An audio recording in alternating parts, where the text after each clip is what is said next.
Hello everyone and welcome to today's Wednesday workshop.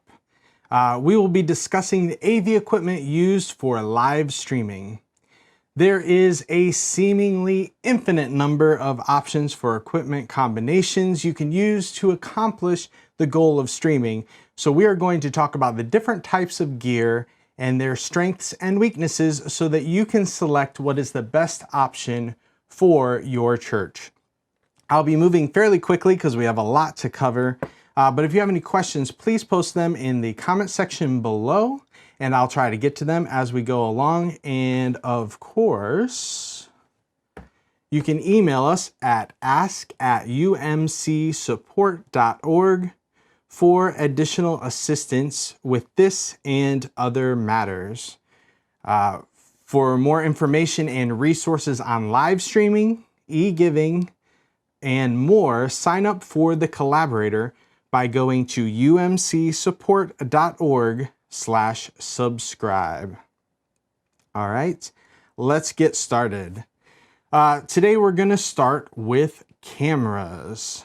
So there are many different styles of cameras, and here's how I personally break them down from least to most expensive, generally speaking, because of course there are exceptions in all of these categories. So the first one we're going to talk about is web cameras. Now this is what is built into your laptop. I would even classify the forward-facing camera on your cell phone or tablet to be in this group quality-wise. Different laptops have different quality built-in cameras, but generally speaking, these tend to be lower quality cameras. Now, there are external web cameras available in case you are using a desktop computer or a computer that does not have a camera built in. Here's an example of one of those cameras. This is a Logitech, but as you can see, due to COVID-19, you can only buy it used and the price is extremely inflated. I don't recommend that price on this product, but there are web cameras like that out there. Keywords you might want to look for are HD.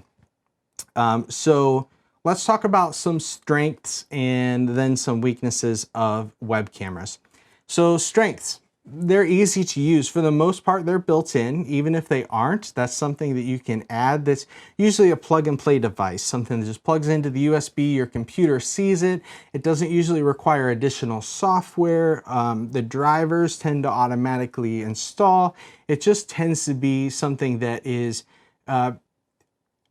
relatively easy to use, and usually they're already built in, again, if you're using a laptop or a tablet or a phone.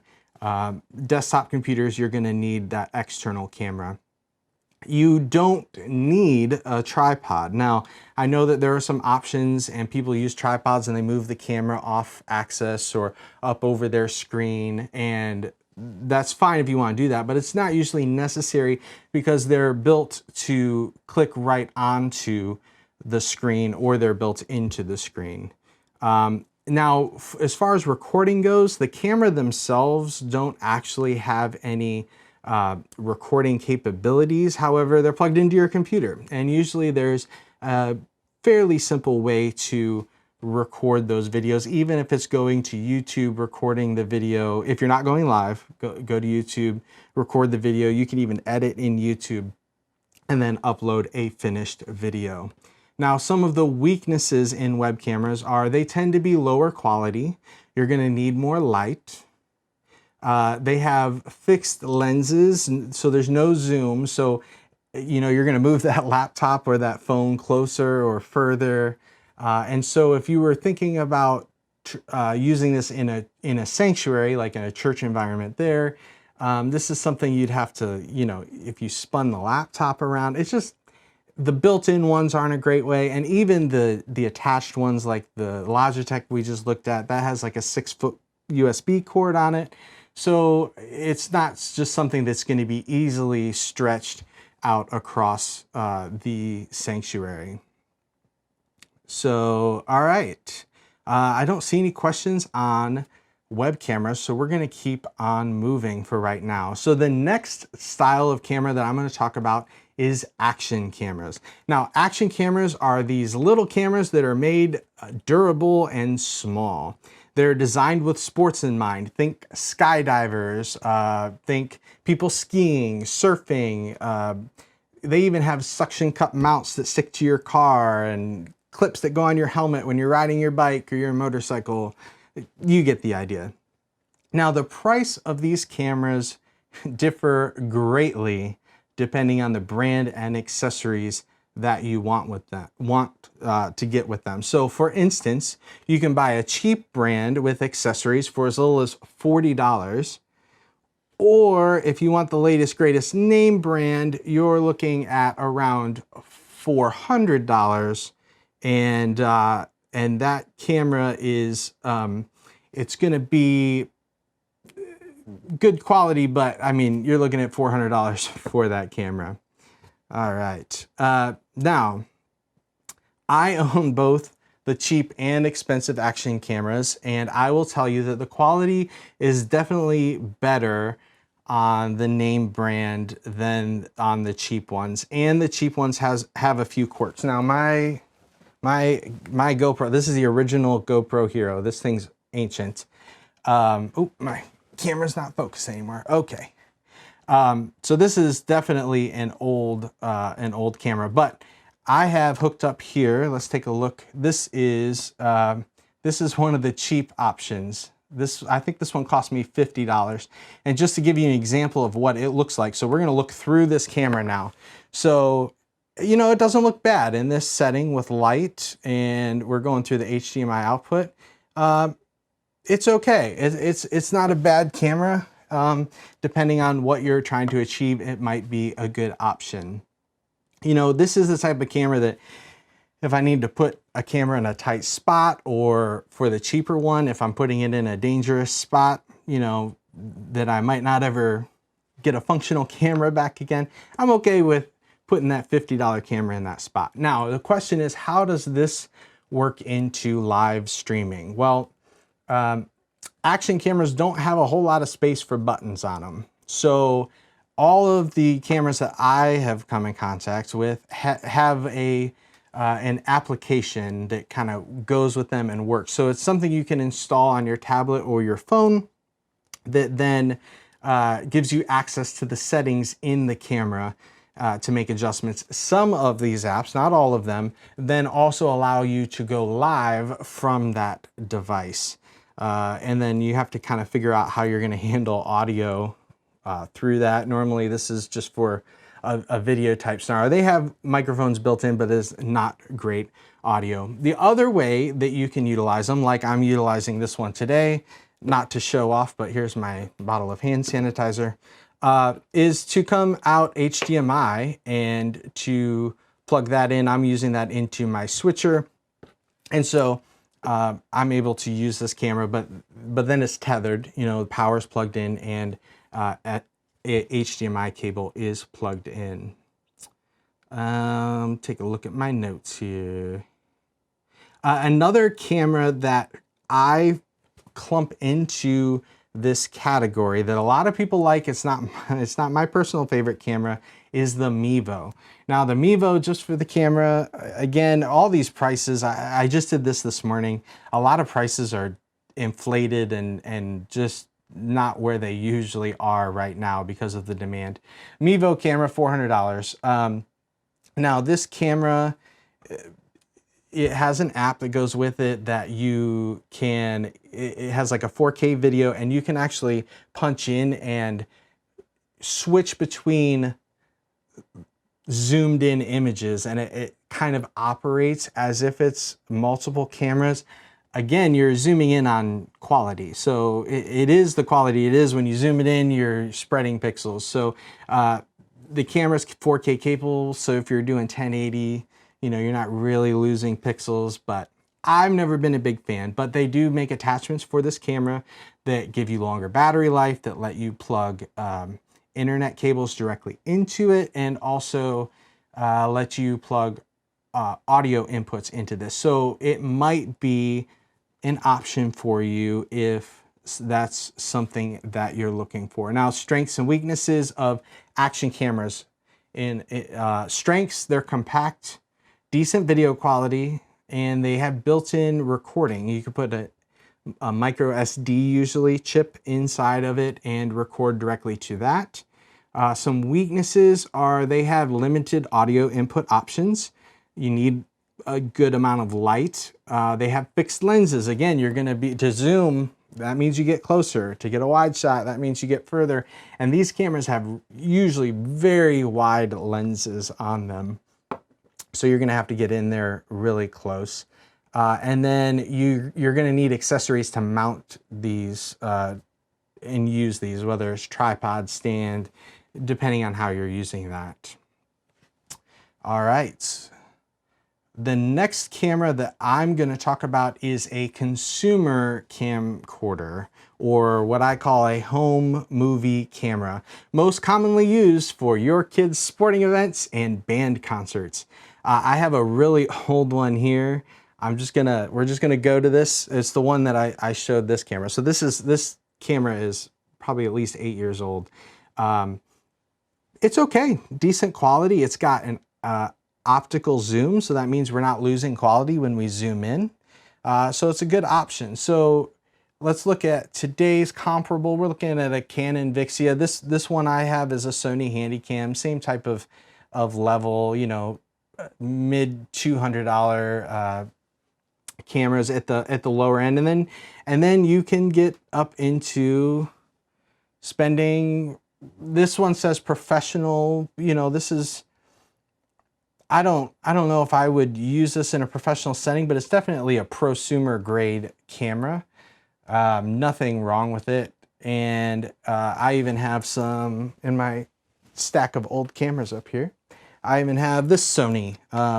One of the key features, I mean, it just gives you a lot more control, and it has microphone inputs. That's the beauty of this. The smaller handy cams, some of them do have microphone inputs, but you're really going to be looking at like a 1/8 inch TRS cable. So, and you can buy microphones that plug right into that, no problem. But if you're far away, we're going to be talking about audio in a little bit, but the prosumer level have those XLR inputs on them. So that is pretty handy.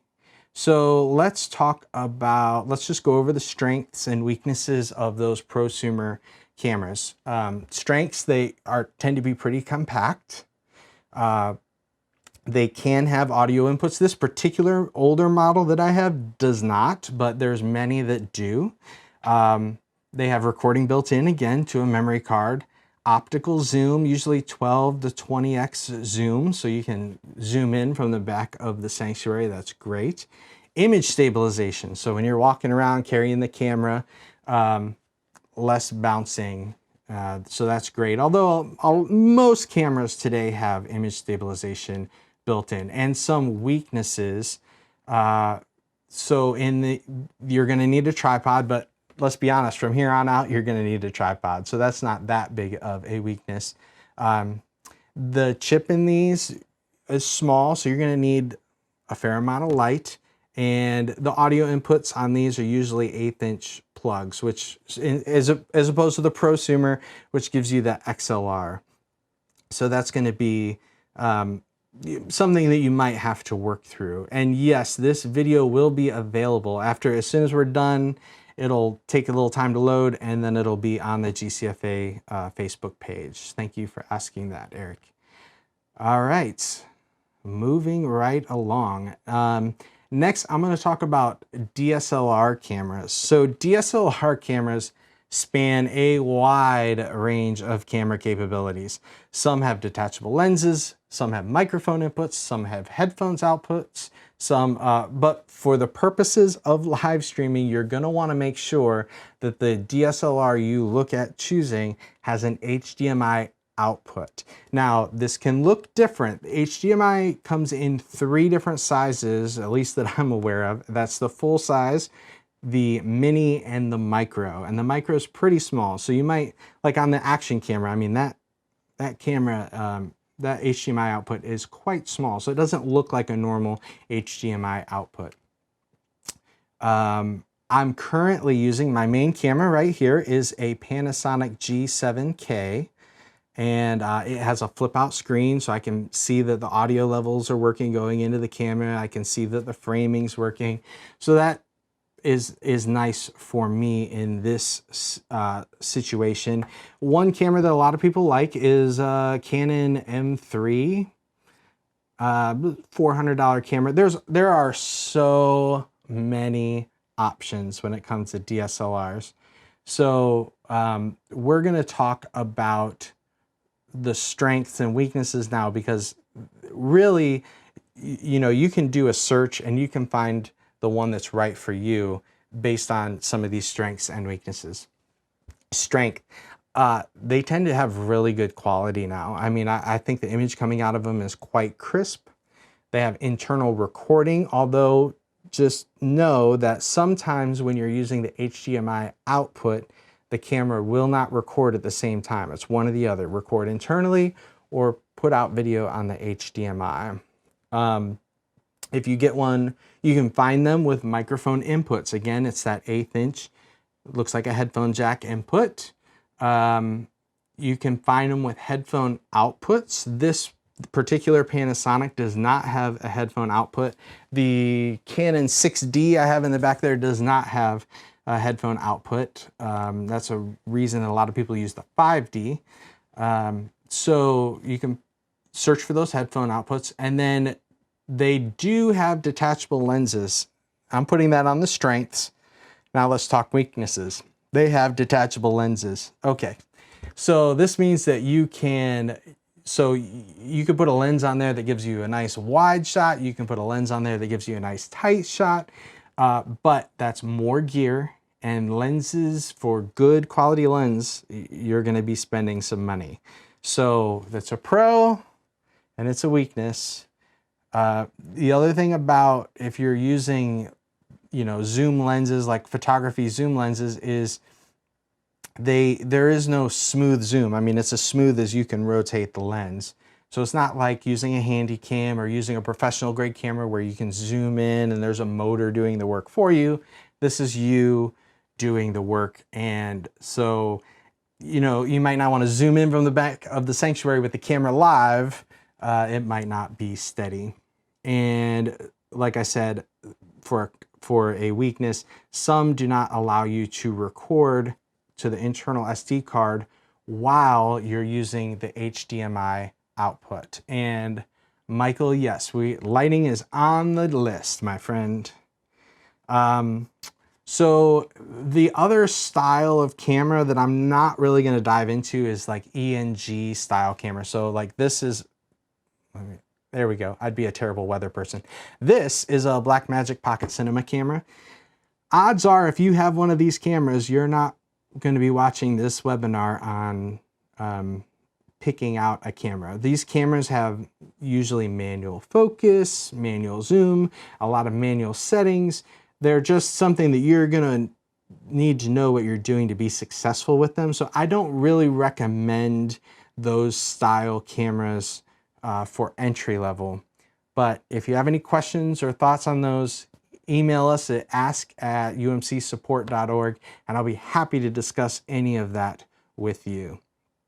All right, and just pushing right on here, the next one I'm going to talk about is PTZ cameras. And this, we could do a whole video series alone on PTZ cameras. PTZ cameras are getting a lot more common in churches. Unfortunately, I don't have one here. All these cameras, I don't have a PTZ camera at my house, so I'm not able to show that to you. We can, hopefully, when this whole home isolation time ends and I'm back in the office, I'd be happy to do a video with some PTZ cameras.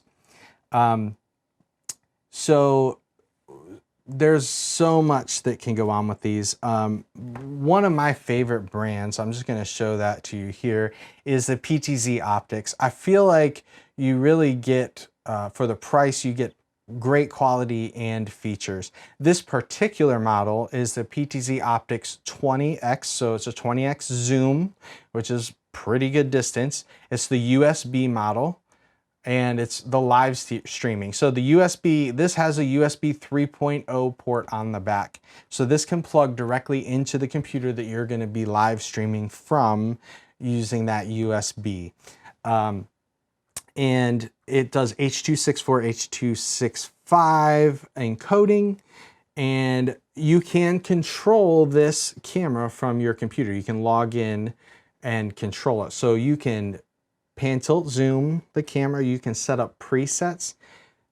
So like if you have a normal area that you do baptisms in, or an area that you do communion in, or if your guitar player stands on the same spot every Sunday, this is a camera that you could set those presets. And then if you got multiple cameras, this is we're talking big setup here now. You get multiple of these cameras and a switcher and a control surface. You can get them integrated. We'll do a video on that at some point. You can have one person controlling 3 or 4 cameras, and so they can be live on one camera and making the next camera get the shot that they want and switching between them. And it's just a great way it's a large initial investment equipment wise, but then you have one person or 2 people, if you have one person running the camera and the other switching, running and doing the work that if you had personed cameras, it would be, 5, 6 people on that team. So those are a great option as well. Now, they are complex. I mean, you're not just going to pick one up and intuitively know how to work with it. So you're going to want to watch some tutorials. You're going to want to read the manual. You're going to spend some time with that type of camera to get it to the point where you want to be. Some strengths. They can be an all-in-one. They can, that one camera, like we said, it can zoom, it can have presets, it has the encoder built right in that goes into your computer. It's just a great option in that regard. But they are expensive and they do require some light. Again, when it comes to cameras, just to give you a little indication, the smaller the sensor, the camera sensor, the more light that it generally requires. So when you're talking about an action camera, or your cell phone, the sensor in that thing is teeny tiny. And so you're going to need a lot of light to get quality, even though they're making great progress in that way, versus, this Blackmagic Pocket Cinema camera or the Sony A7S DSLR. Those cameras are known they have big old sensors, like postage stamp size sensors, and those are known for being much better in low light environments. Just to give you that overall tip. Okay, now we're going to take a look at some audio. So when we're talking about audio, I recommend using, if you're in the sanctuary, I know right now we're not there, but if we're in the sanctuary, I recommend tying into the church sound system when possible, because odds are you already have a microphone on the pulpit, or your pastor wears a wireless, or the band. You can capture all of that. And so if you need to get that into your computer, you want an I/O box, an in-out box. So one that I commonly use, this is, actually I'm gonna go to this camera. This is a PreSonus audio box USB. So you can plug in microphone inputs, or you can see those are actually holes for 1/4-inch inputs. And you have then volume knobs for those. You can also apply phantom power if you plug a microphone in that needs phantom power. We'll discuss that. And then it comes out USB, headphones, and output. So this would be if you, let's say you plug a camera into your computer that doesn't have an audio input, you could put audio into the computer. So you could select the camera for the video source, and you could select this device for an audio source. One thing to keep in mind is if you are going through any devices with your camera that take processing, that slow down the video signal, even just you know, a fraction of a second, there can be a difference in time between your video and your sound, and that can be very distracting. So that's definitely something you want to take a look at and investigate. Possibly, you just want to make sure your setup's working. You don't want to go live for the first time and have it be distracting to those people. Now, let's see here, use the church equipment. Yeah, so let's take a look. I'm going to show you, this is that audio, that IO. So, you know, this device is $100. There's other ones. PreSonus, you know, I use PreSonus a lot. There's plenty of other ones out there, and that work just great. So you don't think that this is the only brand or model, but you're looking for an IO box. And these are common at your musician stores, because a lot of people do like home tracking on these. They'll plug their guitar in their microphone and they'll sing into software using this device for that. Now that was really a solution for in a big church environment, right? So here we are in the sanctuary, tie into the church sound system. Let's say you're in front of your computer like I am now. One option that you could use is a USB microphone. There's all sorts of options out there. These are the cheap ones. All I did is hop on Amazon and type in USB microphone.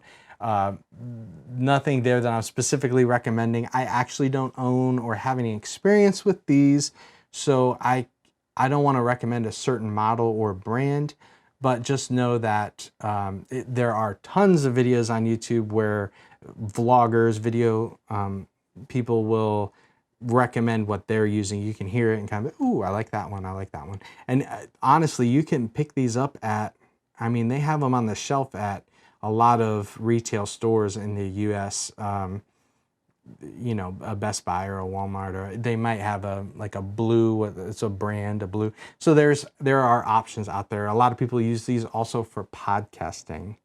Let me take a look. Okay, so another option is lavalier microphones. And so this is where I'm going to talk for a minute about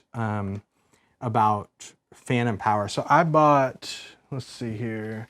I've been trying out some cheap solutions because people were asking me, what's a cheap solution for my church?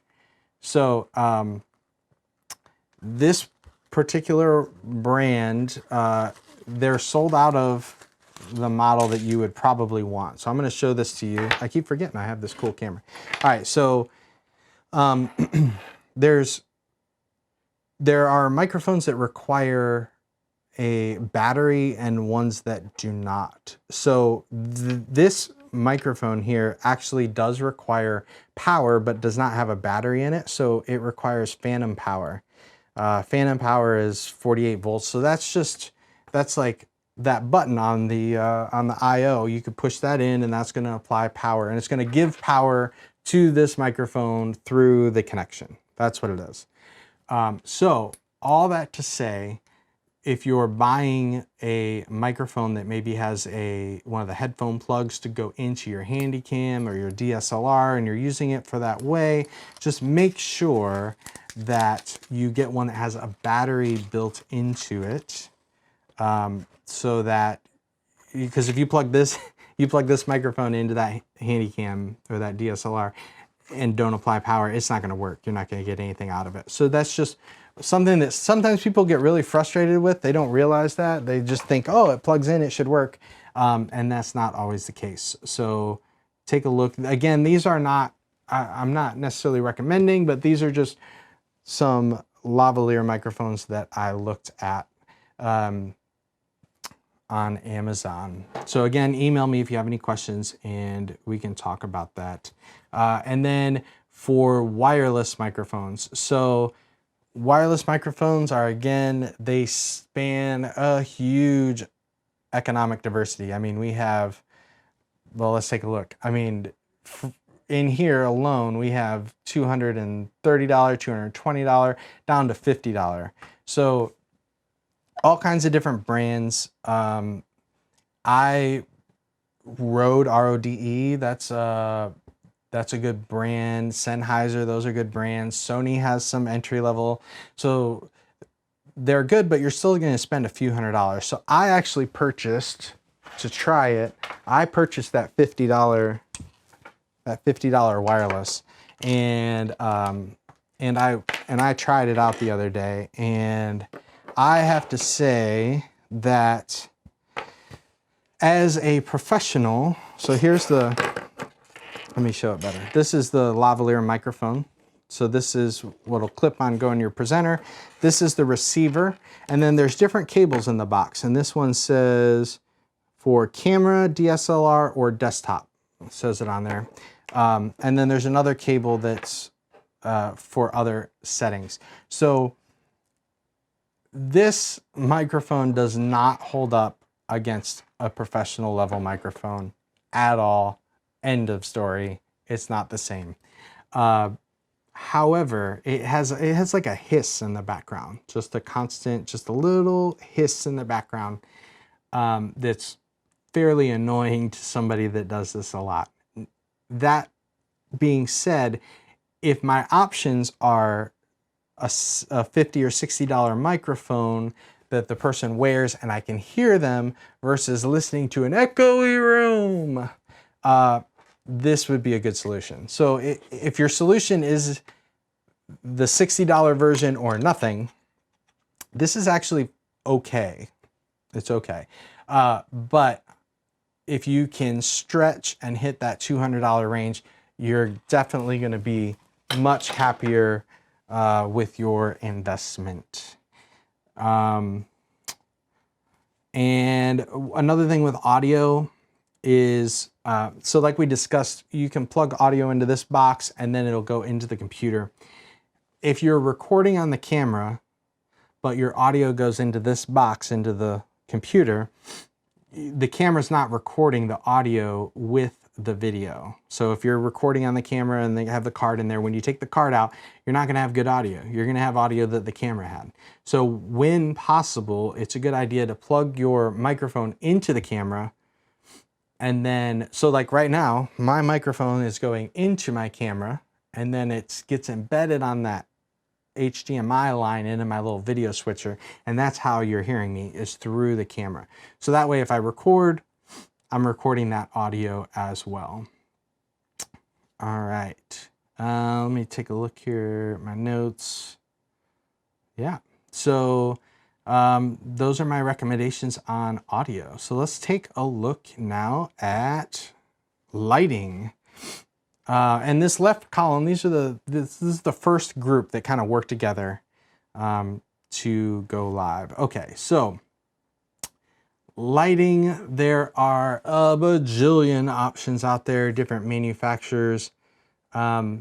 Let's just do one real quick lesson first and discuss color temperature, and that'll help educate you on what you're picking. So color temperature is, well, I really should have thought of a great way to describe this or giving you some pictures, but there's daylight to tungsten. Those are the most common, but it's a spectrum. So all light is not the same. It's, you know, you can go buy light bulbs for your house that are daylight light bulbs and give you that bright white light.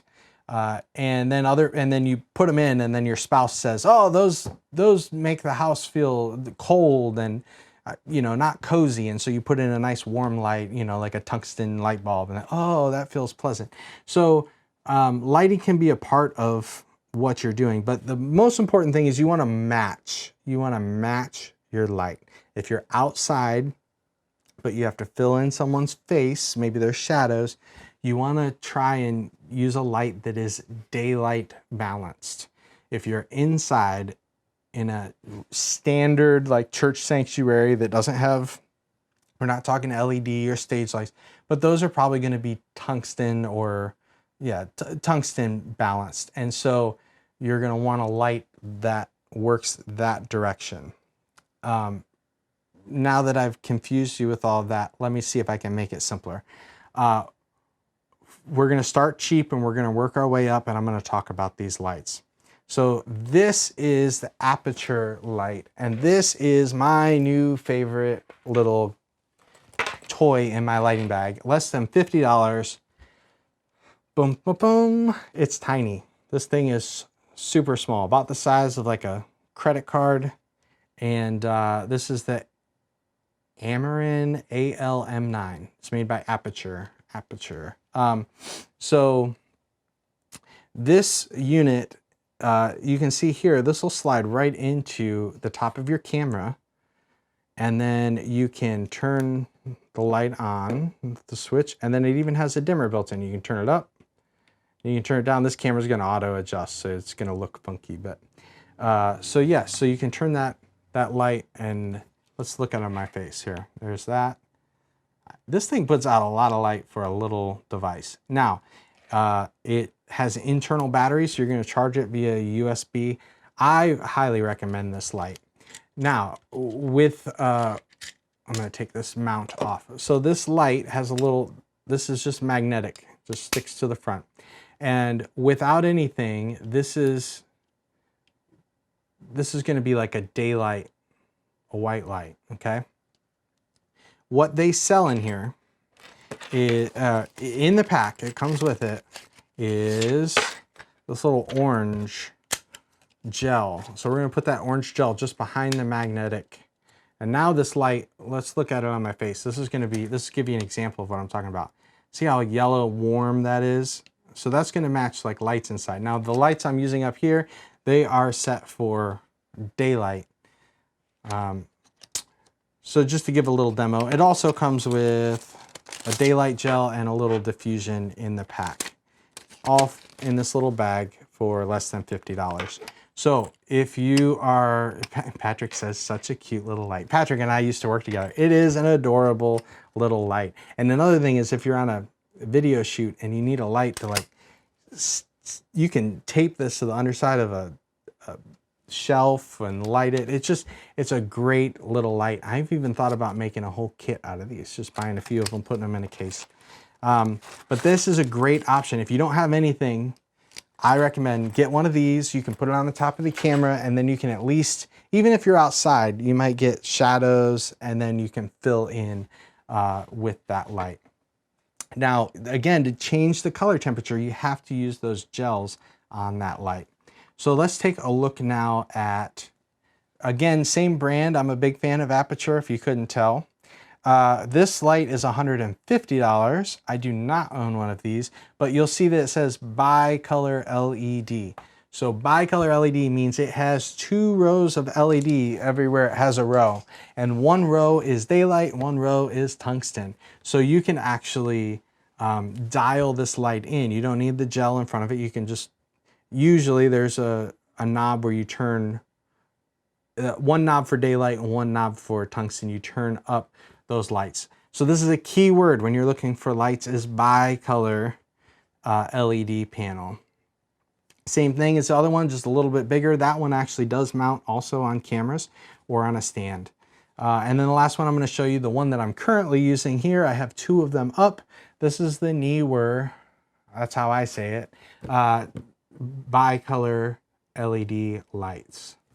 So what I have my lights set to right now is I turned daylight all the way up, and then I put a little splash of warmth in there so that it's not quite so cold looking. And the price point on these, I mean, $167 for 2 lights with barn doors, which lets you kind of aim, focus, you know, not focus, but aim sort of that light in, and stands. That's a great deal.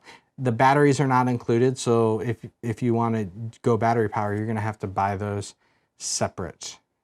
And then the last, will it run while plugged into the USB to charge? Yes, the little Aperture light, it will. It will run off of the USB, which is pretty fancy. It's the small things in life. And then let's take a look at the last one I'm going to talk about is a ring light. Or a lot of people call them a beauty light. This one's also made by Neewer, $100. You can see it doesn't have 2 different colors of LEDs. Instead, it has daylight LEDs, and then you have those orange panels that you can put in front of the LEDs to make it warm. This is a ring light here.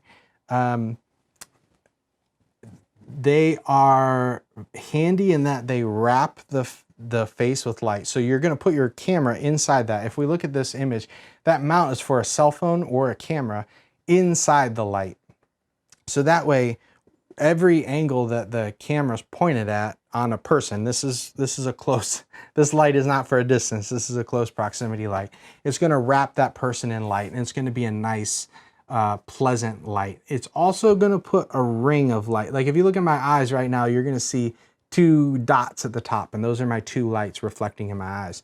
The ring light is going to give you a ring of light in their eyes, which can be a little strange depending on the type of video that you're working on. So just be aware of that, but it is a nice, pleasant light, and there's a lot of options. That I'm a fan of most of Neewer's stuff, but there's plenty of other options, including ones that have both LEDs in it. Instead of putting panels on it, you can then dial between the 2 colors.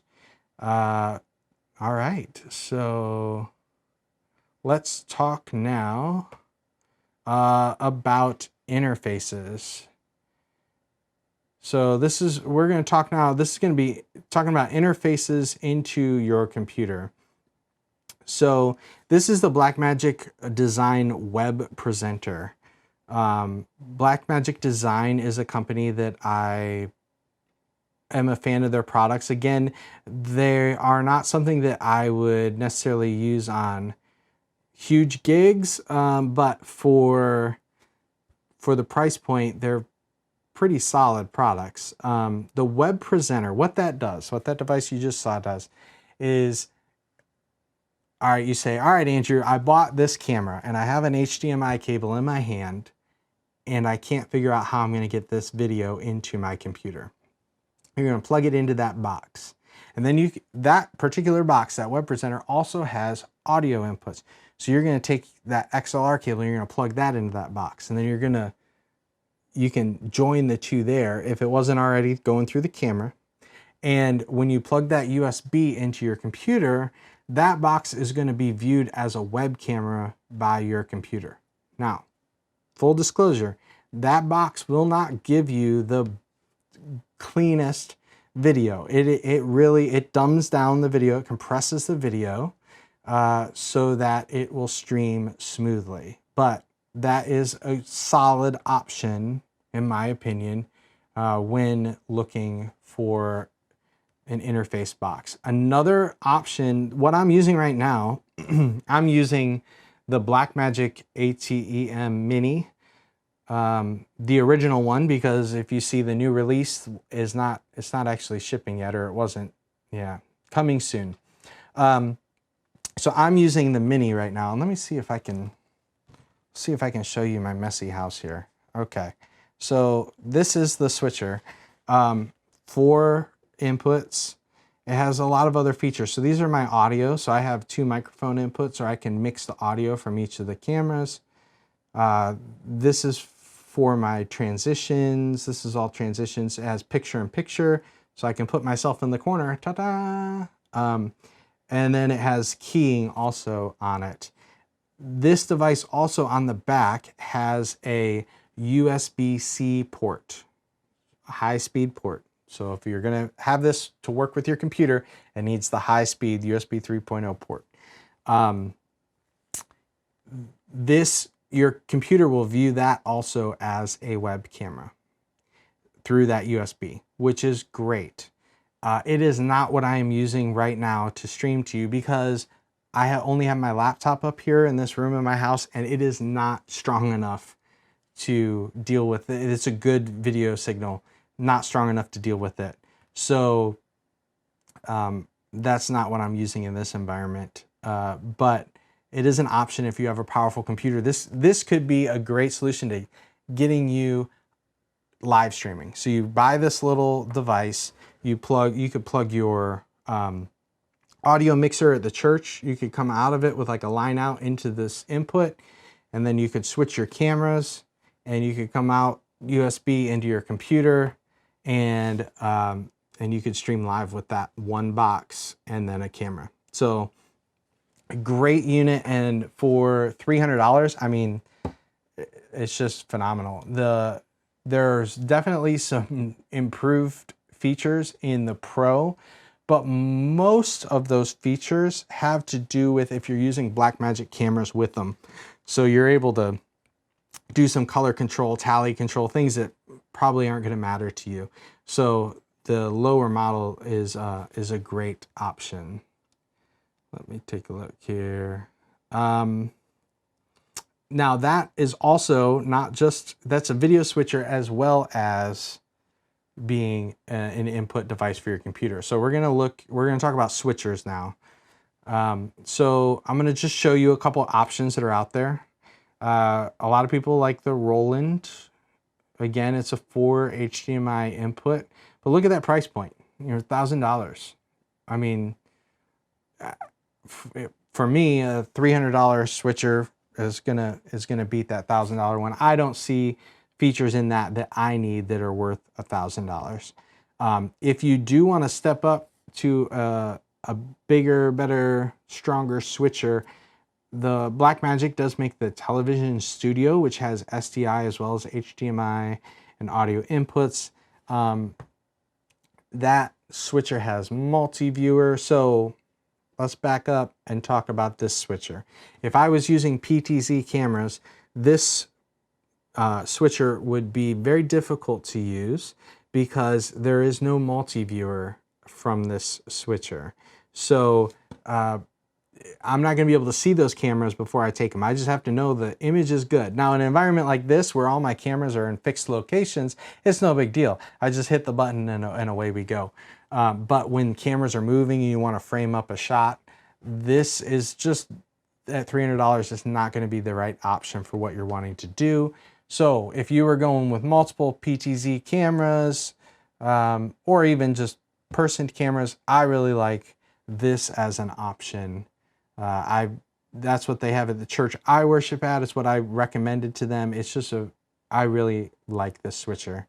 And you can also purchase add-ons, and it can go on and on and on. There's a lot of growth there versus a small switcher like this for $300. Now, something I do not have experience with, but you can watch videos online if you're interested in, is Sling Studio. So Sling Studio it's gonna let you use like your cell phone or your iPad or other mobile devices as inputs. It's all wireless. I tend to try and not do so much wireless when I can get away from it.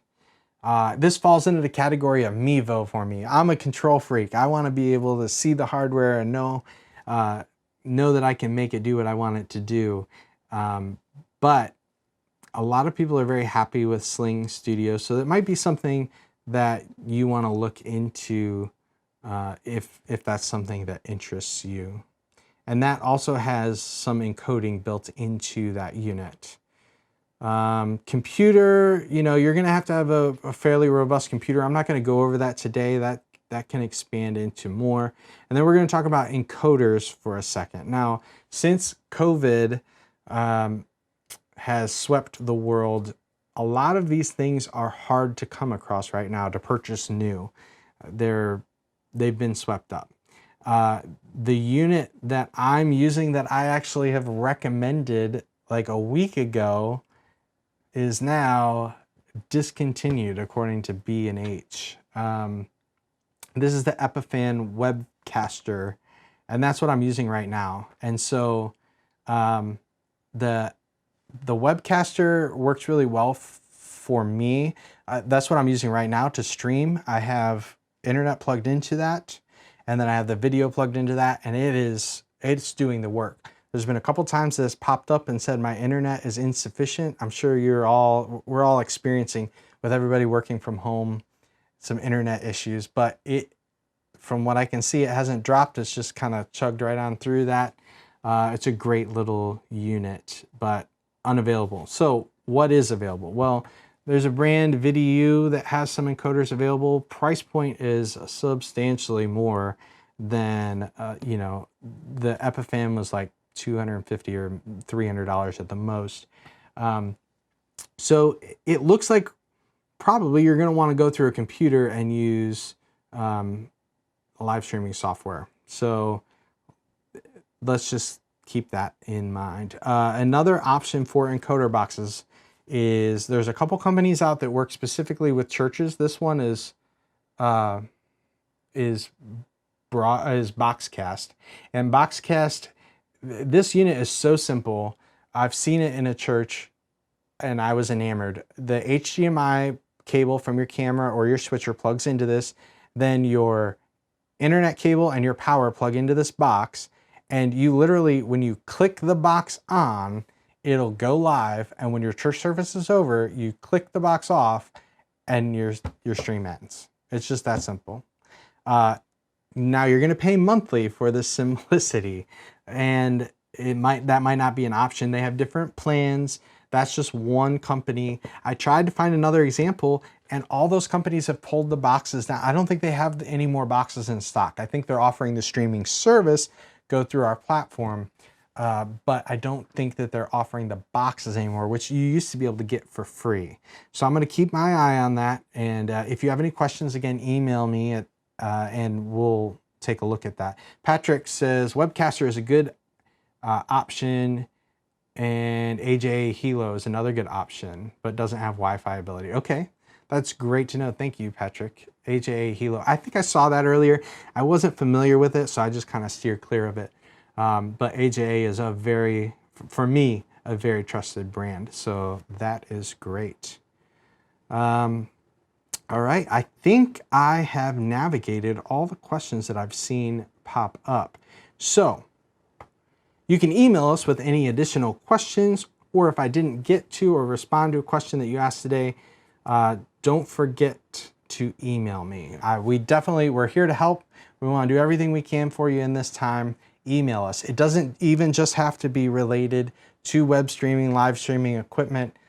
Ask at umcsupport.org goes to very talented people that are distributing those emails to the people that can best answer them. So if you have any questions or concerns or anything that GCFA can do for you in this time to try and help with your ministry, please email us. And also, please remember to subscribe to the Collaborator by going to umcsupport.org/subscribe to receive more information on live streaming, e-giving, and applying for the Paycheck Protection Program and more. So we're constantly updating things. The Collaborator is how you can know that you're going to get that feed from us and know about the new content that we're coming out with. And this is, again, you saw right there, everything from e-giving, how do people donate, how do you enroll in the Paycheck Protection Program, all the way to me talking about what light you should use for live streaming. Thank you for watching. Thank you for being here. Please know that you are all in our thoughts and prayers at GCFA. We are every day hearing the stories about the struggles, but also the successes that churches are having in this current time. And just know that we are with you and we are praying for you. And if there's anything that we can do for you, please email us and let us know. All right. I think I've covered it for today, and email any other questions and we'll keep working on future topics. Thanks.